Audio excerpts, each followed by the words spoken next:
ये तो सिर्फ ट्रेलर है, पिक्चर अभी बाकी है। দরদের ছোট্ট টিজারটা দেখে ঠিক এই কথাটাই বলেছিলাম আমরা, মানে সিনেমা প্রেমী দর্শকরা। এক অন্য শাকিব খানকে সেই ছোট্ট টিজারের মধ্যে আমরা দেখেছিলাম এবং পরিচালক অনন্যা মামুন আমাদের মনে কিন্তু একটা আশা জাগিয়েছিল, একটা নতুন প্রচেষ্টা, একটা নতুনভাবে শাকিব খানকে প্রেজেন্ট করার উদ্যোগের।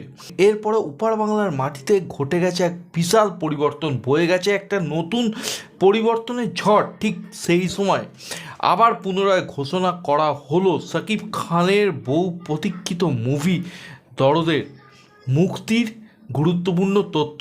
বন্ধুরা, আজকে এই ভিডিওর মাধ্যমে সেই তথ্যটাই তোমাদেরকে আমি শেয়ার করব। তার আগে আমি মিঠুন তোমাদের সবাইকে স্বাগত জানাই তোমাদের নিজস্ব চ্যানেল মিঠুন মুভি জাদুতে। গুরুজনদের জানাই আমার প্রণাম, ছোটদের জানাই আন্তরিক ভালোবাসা এবং শুভেচ্ছা। সঙ্গে থাকো, দেখতে থাকো মিঠুন মুভি জাদু। আজ থেকে 2 মাস আগে শাকিব খানের দরদ মুভির একটি ছোট্ট টিজার এনেছিলেন পরিচালক অনন্যা মামুন।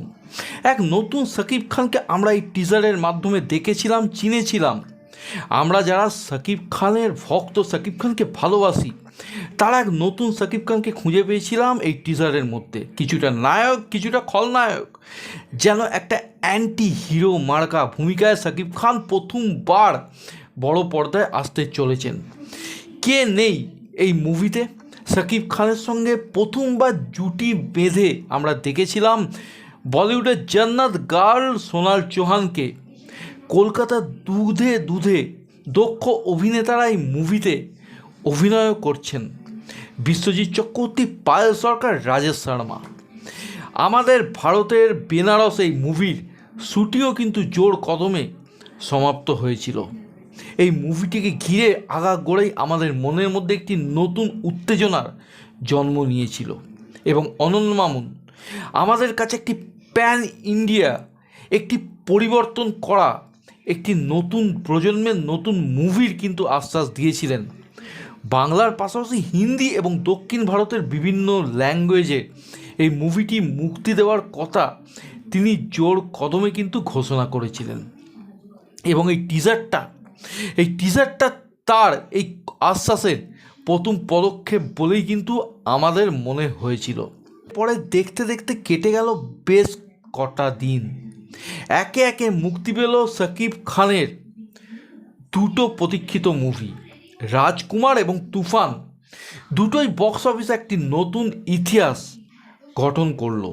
পরে পরিবর্তনের হাওয়া বয়ে গেল ওপার বাংলার মাটি দিয়ে, যাকে বলে পলিটিক্যাল রেভলিউশন। হ্যাঁ বন্ধুরা, বাংলাদেশ এখন নতুন রাষ্ট্র গড়ার পথের পথিক। নতুন রাষ্ট্র গড়ার লক্ষ্যে তারা অবিচল। একটি নতুন দেশ, নতুন জাতির তারা স্বপ্ন দেখছে। ঠিক এরই মাঝে অনন্যা মামুন হঠাৎ করে একটি বিখ্যাত ওপার বাংলা সংবাদ মাধ্যমের সামনে বোমাটি ফাটালেন তার দরদ মুভি নিয়ে। জানালেন মুক্তির ব্যাপারে গুরুত্বপূর্ণ তথ্য। আজকের এই ভিডিওতে সেই তথ্যটি আমি শেয়ার করব তোমাদের সঙ্গে। বন্ধুরা, দরদ মুভিটি মুক্তি পাওয়ার কথা ছিল গত ফেব্রুয়ারি মাসে।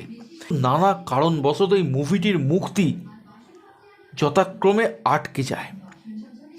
রিসেন্টলি পরিচালক অনন্যা মামুন আমাদের সামনে এসেছেন।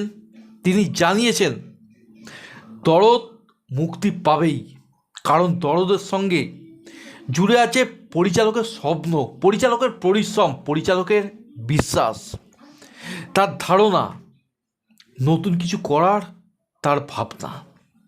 এবং এই মুভিটি মুক্তি পাবে সেপ্টেম্বর মাসের শেষের দিকে, এমনটাই তিনি জানিয়েছেন। যদিও মুভির অধিকাংশ কাজ সমাপ্ত হয়েছে বলেই তিনি জানিয়েছেন, এবং যদি কোনো জটিলতা দেখা না দেয় তাহলে মুভিটি কিন্তু সেপ্টেম্বরের এন্ডেই মুক্তি পাবে। বন্ধুরা, আমরা সিনেমা প্রেমী দর্শক যারা ভালো সিনেমা দেখতে ভালোবাসি, যারা শাকিব খানকে একটি অন্যরকম রূপে, অন্যভাবে দেখতে পছন্দ করি, তাদের কাছে এই খবরটি লাখ টাকার থেকেও দামি খবর। এই কথাটা কিন্তু আমি জোর গলায় বলতে পারি। পরিচালক অনন্য মামুনের সাথে আমরা ছিলাম, আছি এবং আগামী দিনেও থাকব। আমরা আশা রাখছি বন্ধুরা, দরদ সেপ্টেম্বরের এন্ডে মুক্তি পাবে। অন্তত যদি সেপ্টেম্বরেও না মুক্তি পায়, 2024-এর শেষের দিকে দরদকে আমরা বড় পর্দায় দেখতে চাই। তোমাদের কি মত এই ব্যাপারে আমাকে কমেন্টের মাধ্যমে জানাও। তোমরা কতটা দরদ নিয়ে এখনও এক্সাইটেড আছো সেটাও জানাতে ভুলো না, এবং আজকের এই তথ্য সম্বন্ধে কি মতামত সেটা জানাও। যদি আজকের ভিডিও ভালো লাগে ভিডিওটাকে লাইক করো, শেয়ার করো। আমার চ্যানেলে যারা নতুন তারা অবশ্যই চ্যানেলটিকে সাবস্ক্রাইব করো। ফার্দার নোটিফিকেশানের জন্য বেল আইকনটি কিন্তু ক্লিক করতে ভুলো না, যাতে এই রকম গরমাগরম আপডেট তোমাদেরকে নিয়মিত দিতে পারি। সকলে ভালো থেকো, সুস্থ থেকো, টেক কেয়ার, বাই বাই।